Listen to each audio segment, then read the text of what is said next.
गुलाबी पागल करते तुझे मोरनीशी चाल गुलाबी साडी आणि लाली लाल लाल दिसते मी भारी राजा फोटो माझा काढ।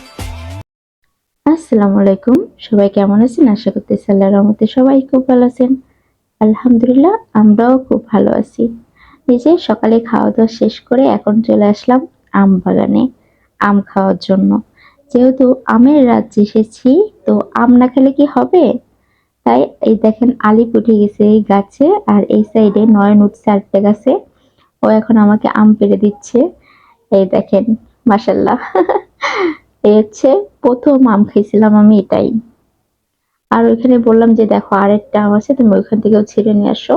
পরে ওইখান থেকে আমটা ছিঁড়ে নিয়ে আসলো। এই যে 3টা হয়েছে। আমরা এখন বাসায় নিয়ে যেয়ে এটাকে খাবো। তো আমি এই যে আমটাকে ছেলে কেটে নিছি, এখন লবণ দিয়ে মাখাচ্ছি, নিয়ে আমরা এই যে সবাই মিলে খাচ্ছি। আর এটা হচ্ছে যাদের বাসায় গেছিলাম, ওই আপুর মেয়েটা, মাশাল্লাহ অনেক কিউট। আর এই যে টক ছিল, বাপরে বাপ প্রচন্ড টক ছিল আমটা। আমরা এখন সবাই মিলে খাচ্ছি। আর আলিপও দেখেন, ইস কি করে আলিপটা। আম খাওয়ার পর আন্টি বলল যে চলো আমাদের পুরনো বাড়ি তোমাকে দেখাই নিয়ে আসি, ওইখানে তোমাকে সবাই দেখতে চেয়েছে।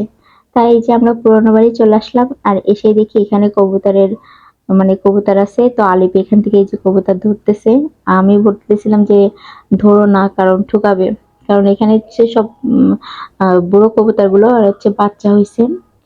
এই জন্য আলিফকে নিষেধ করতেছিলাম যে তুমি না ধরলে কিন্তু ঠোকর দেবে। তো ওইগুলো যখন ফোঁস ফোঁস করে উঠতেছিল, তখন আলিফ ভয় পাচ্ছিল। দেখছেন, প্রতিটাই হচ্ছে ডিম নিয়ে বসে আছে, আর এইটা দুটো হচ্ছে বাচ্চা হয়েছে, আর এইগুলো হচ্ছে বাচ্চা। তা আমার ভয় লাগতেছিল যে দেখো তোমাকে ঠোকর দেবে।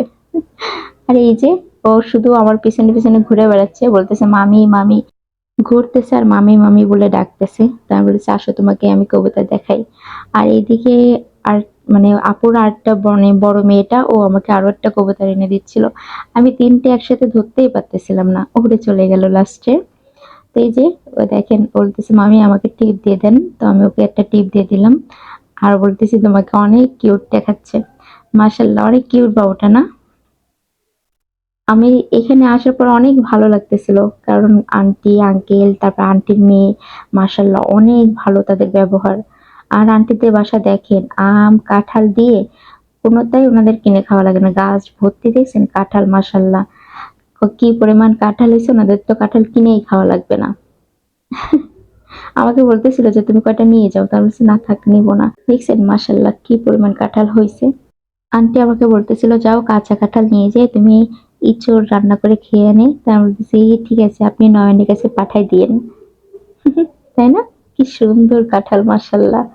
আর আন্টিদের বাড়ি এই যে, আর পাশে হচ্ছে ঈদগাহ, এখানে সবাই ঈদের নামাজ পড়ছে। তো আমার ভিডিওটা যদি ভালো লাগে তো অবশ্যই লাইক শেয়ার কমেন্ট করবেন। আসসালামু আলাইকুম।